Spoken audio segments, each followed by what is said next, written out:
ఉగ్గు పౌడర్ ఎలా చూసేద్దాం. కందిపప్పు, మినపగుండ్లు 1 కప్పు, పెసరపప్పు అన్నీ 1 కప్పుగా తీసుకోవాలి. జీడిపప్పులు ఒక 20, 2 కప్పుల బియ్యం, బాదం పప్పు కూడా ఒక 20, ఎర్రపప్పు లేదా మైసూర్ పప్పు అంటారు, అవి కూడా 1 కప్పు.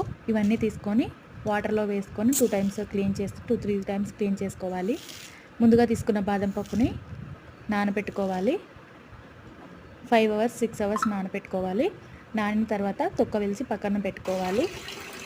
ఈ పప్పులన్నీ కడిగి ఒక క్లాత్లోనన్నా ఒక ప్లేట్ ద్వారన్నా ఆరబోసుకోవాలి. దీంట్లో సగ్గుబియ్యం కూడా వేసుకొని కడుక్కొని క్లీన్ చేసుకొని ఆరబెట్టాలి. ఇవి ఆరిపోయిన తర్వాత అన్నీ ఆరబెట్టుకోవాలి. ఆరిపోయిన తర్వాత ఈ జీడిపప్పులను కూడా క్లీన్ చేసి పెట్టుకున్న తర్వాత ఇవన్నీ వేయించుకోవాలి.